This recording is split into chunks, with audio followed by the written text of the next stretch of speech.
Hello, subscribe my channel Bhasha Classes where you will find a different type of English. Here I am presenting my chapter preposition 5. यहाँ मैं अपना अध्याय chapter preposition 5 रख रहा हूँ. Different, भिन्न. Think differently, use correctly. These pairs are closely related. These pairs are closely related. So first differ, then use. Over, under. 15 pairs were taught before. Here number 16. Over, under, underneath, beneath.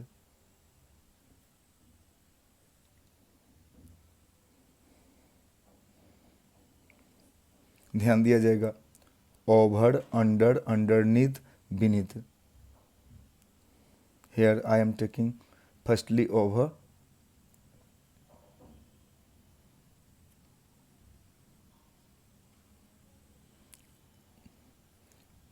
Mind here, up, touched, and motion. ऊपर, छूता हुआ, touched, and motion, गति, पर के ऊपर के अर्थ के लिए इन हिंदी. पर के ऊपर के अर्थ के लिए इन Hindi. Over.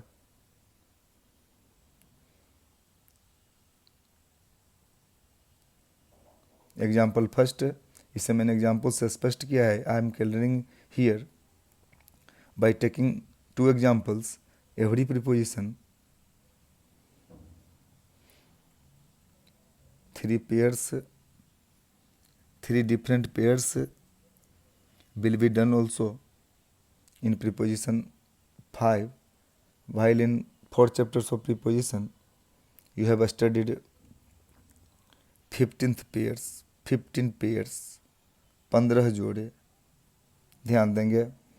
There is a car running over the bridge. There is a car running over the bridge. पुल के ऊपर, पुल पर कार दौड़ रही है. अप, टच्ड, प्लेस्ड होगा. कार होगा, प्लेस्ड होगा. एंड मोशन, गति में. गति दर्शाता है ऊपर की गति, ऊपर स्थित होना, गति से चलना. जैसे John is running over the bridge. John पुल के ऊपर दौड़ रहा है. Somebody is in motion. Something is in motion. Up, touched and motion.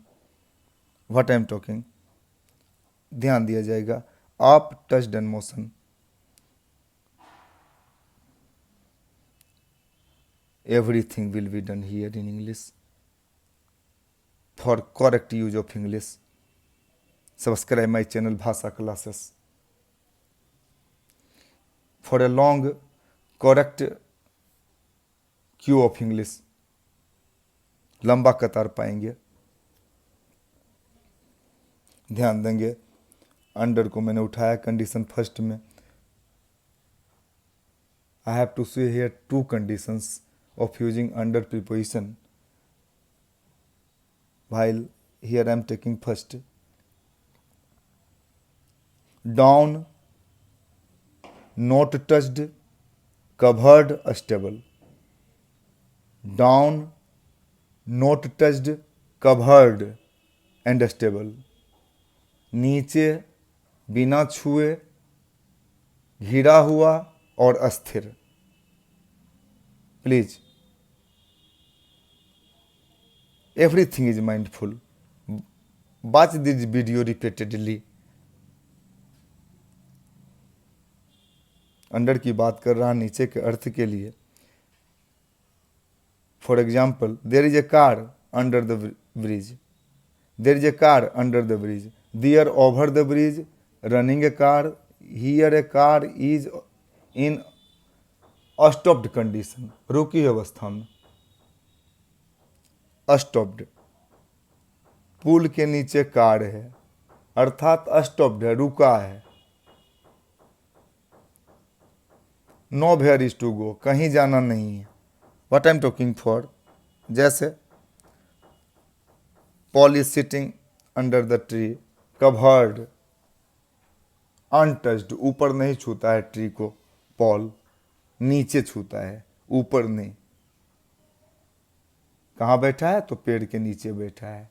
Restful, stable I mean, ध्यान दिया जाएगा, बिना डिफर के इनके प्रयोग वर्जित हैं।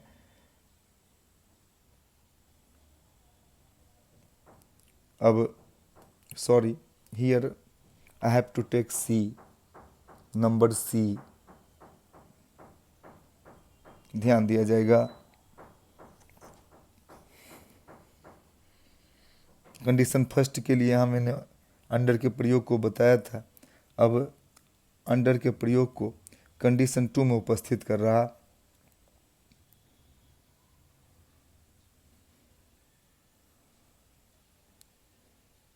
ध्यान रखा जाएगा, मैं नंबर मिटा देता हूँ बीच में।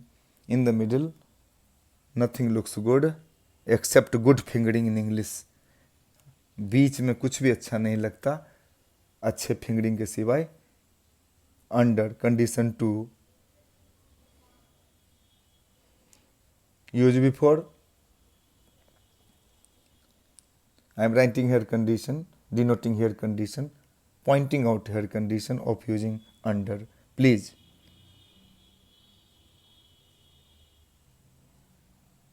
डाउन नीचे, के नीचे के अर्थ के लिए आते हैं अंडर, के अधीन, के नीचे।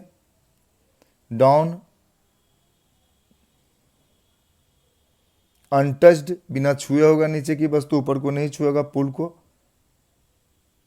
कंडीशन समझें, untouched and motion, I mean both type of situation, stable and motion, in under, के नीचे।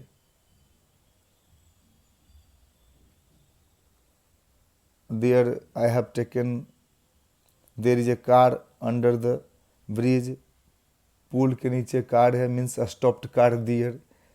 Here I have taken in example, there is a car running under the bridge. ध्यान देंगे,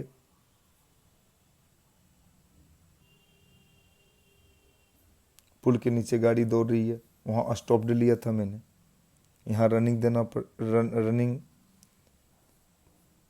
का प्रयोग करना पड़ा। I have to use here running, I have to show something in motion, somebody something both can be taken here. I am taking John is running under the bridge, John पुल के नीचे दौड़ रहा है। covered not touched but in motion, down नीचे, John पुल के नीचे दौड़ रहा है।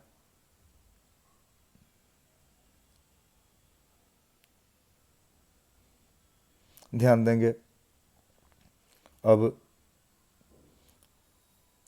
Number D, I have taken here both, underneath, beneath, both can be used similarly, दोनों एक जैसे प्रयोग किए जा सकते हैं। ध्यान देंगे, both can B use similarly, एक जैसे प्रयोग किए जा सकते हैं।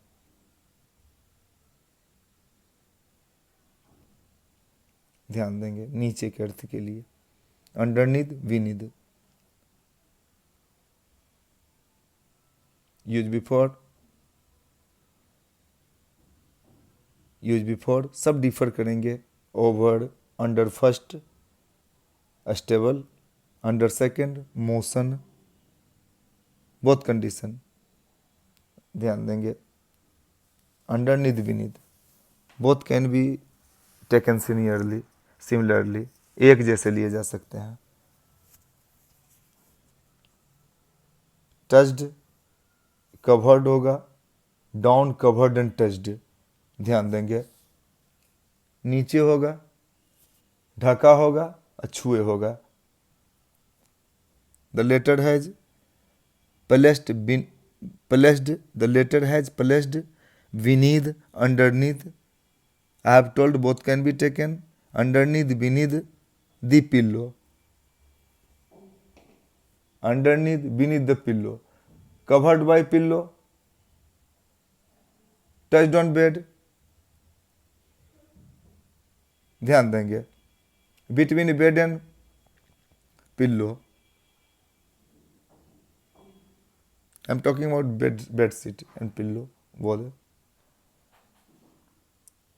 पत्र तकिया के नीचे है, प्लेस्ड है, रखा है, टच्ड है, स्टेबल है, स्थिर है, ढका है, पर टच्ड है। अंडर के कंडीशन में टच्ड नहीं होता। दोनों कंडीशन आपने देखा के नीचे के अर्थ के लिए प्रयोग में लिए जाते हैं, taken singularly in English meaning, but under those not touched in both condition, while beneath, underneath should be taken serially, can be taken similarly. For touched below, I mean down, up over, down under. Here beneath, underneath, showing down but touched. Clear? Second example, ध्यान देंगे, जबड़ा was whimpering underneath, beneath, both can be taken, underneath, beneath the quote. Premchand was an Indian writer, was a great scholar of Hindi and Urdu literature. I am talking about Premchand. Everyone knows about him. He was a great scholar. In a story, he told about a dog dust about, जिसके अंतर करेंगे, देखेंगे। जबड़ा के प्रयोग से मैंने समझाया इसके अधीन को। फिर अंदर से खाट के नीचे जबड़ा रिरिया रहा है कुत्ता, इसको ध्यान देंगे। इसके अंदर को अगले प्रयोग को लेकर मैं पुनः उपस्थित हो रहा हूँ, इस पर ध्यान दिया जाएगा।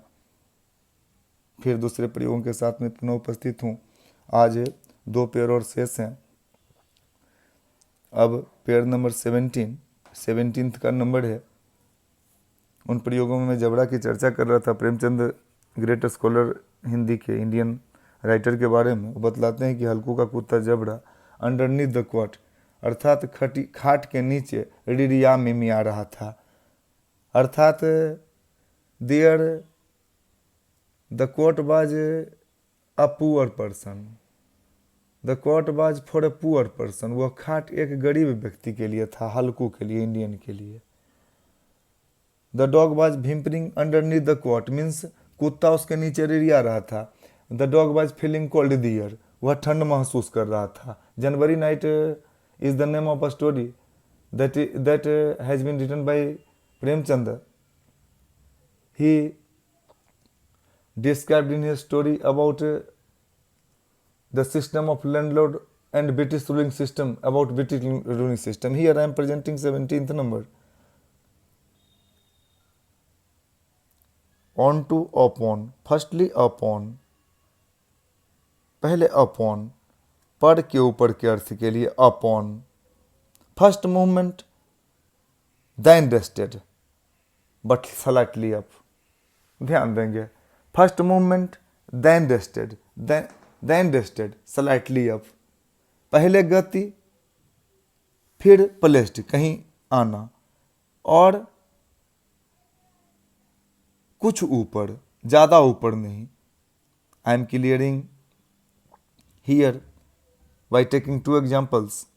2 उदाहरण के से मैं इसे समझा रहा हूँ। बतलाता क्या है अपन का प्रयोग कि आप कुछ ऊपर आए, कुछ ऊपर, अर्थात फर्स्ट मूवमेंट देन रेस्टेड, आए रेस्टेड हो गए, बट स्लाइटली अब कुछ ऊपर। कैसे? तो how did this little boy reach upon the table, यह छोटा बच्चा टेबल पर कैसे आ गया। Someone placed there on the table, upon the table, I mean here. अर्थात movement, first movement then rested but slightly up, height of a table, what I am talking for, height of a table for differing upon and on to, ऊपर के ऊपर, ध्यान देंगे। always try to write good, clear in English. You all know this language is an international language, and everywhere this language is spoken. I mean widely. Second, the dog sprang upon the table. Movement दियर, कुत्ता table पर कूद पड़ा. Height of A table here. ध्यान देंगे इसी के दूसरे number को मैंने पुनः उठाया है. सेकंड को ऑन टू को movement. First movement then rested, but up and up, ऊपर और ऊपर, ज़्यादा ऊपर जाकर रेस्टेड होना. Differ this preposition first then use. Differ it by example. Example से क्लियर करें. First movement then rested but up and up. How did this cat reach on to the roof? You have locked everywhere. आपने सब जगह ताला लगा दिया है, तब भी बिल्ली छत पर कैसे पहुंची? On to, up and up. I mean differ here. Spring on the table. Little boy spring on the table. Upon the ear. Slightly up. कुछ ऊपर, वहां बताया मैंने, कुछ ऊपर. एक टेबल की ऊंचाई, जैसे एक छोटा बच्चा टेबल पर कैसे आ गया? How did this little boy reach to the table? यहां मैंने उठाया ऊंचा के लिए. How did this cat reach on to the roof? There, upon the table. Upon, first movement, then rested but slightly up means upon. How did this little boy reach upon the table? Here, while I have taken here two examples. How did this cat reach upon the roof? यह बिल्ली roof पर कैसे आ गई, छत पर कैसे आ गई? Locked था. John is trying to reach onto the unlocked roof. John बंद छत पर जाने का प्रयास कर रहा है, पहुंचने का प्रयास कर रहा है. ध्यान देंगे एग्जाम्पल से डिफर करें. बिना एग्जाम्पल के डिफर किए आप प्रयोगों को नहीं समझेंगे. I have expressed everything in English also. Bilingual classes are done in India here. A vast population of Indians speak Hindi. After my MBA, I have to change myself in bilingual teaching to earn something for my family. But God, Jesus Christ, gave me everywhere a good platform where I want, where I felt need. He stood before me. Hey Lord, hey God. ध्यान देंगे यहाँ मैंने by और with को उठाया है. By with, I have taken by with. Don't to go without using the prepositions, pair of prepositions. इन जोड़ों को देखें. सर पी चट, a churchist professor, father of Mumbai, writes in his grammar book Holy Faith, publication name Holy Faith, everything should be good, in good mood, in English. Nothing should be in bad mood, I mean. उनका कहना है no correct way no English. अच्छा सा रास्ता, शुद्ध रास्ता नहीं, अंग्रेजी नहीं है. ध्यान देंगे, मेरे चैप्टर्स को रिवाइंड करें, स्मरण में लाएं, बार बार स्मरण में लाएं, रिमाइंड करें, रिमेंबर करें, ध्यान करें। I am starting English grammar chapter by chapter. Please follow and subscribe my channel Bhasha Classes, where you will find a long correct way of English. I'm a hard laboring teacher and student both. ध्यान देंगे, यहाँ मैंने बात की by की. By बतलाता है method. Method किसी कार्य को करने की विधि. यहाँ अंग्रेजी में use before method of doing work, कार्य करना, कार्य करने का तरीका बतलाता है method. He killed the spider by hitting it, उसने प्रहार करके मकड़ी को मार दिया, स्पाइडर को मार दिया. John caught Paul by chasing, John ने पॉल को पकड़ा पीछा करके. What I am talking for? Why means method of doing work. Here today's last V number I have taken with use before tools of doing work. कार्य करने के औजार से पहले, कार्य करने के औजार से पहले. by means method, with means tools. ध्यान देंगे, I have taken here 2 examples one by one. Please. He killed the spider. Here, clearing I am. He killed the spider by a shoe. उसने स्पाइडर को, मकड़ी को जूता से मारा. यहाँ थिंग, यहाँ वस्तु जूता. ए शू लिया मैंने, शूज. दोनों जूता से मारने की आवश्यकता नहीं होगी. ए शू. उसने मकड़ी को जूते से मारा. यहाँ थिंग लिया, वस्तु लिया. He writes with a pen. In second example I have taken here. He writes with a pen, वह कलम से लिखता है. लिखने की वस्तु. वहाँ चेसिंग मेथड, पीछा करना मेथड. यहाँ ध्यान देंगे बाय हिटिंग, मारने का तरीका. डिफर करेंगे ओवर अपॉन, एग्जाम्पल से डिफर करें. फिर बाई विथ को देखें. बिना एग्जाम्पल से इसे क्लियर नहीं किया जा सकता. प्रयोगों को पढ़ें, ध्यानपूर्वक पढ़ें. इन जोड़ों को ध्यानपूर्वक पढ़ा जाएगा. Subscribe my channel for follow everything correctly. Bhasha classes. A lot more will be done. Good day. Bye.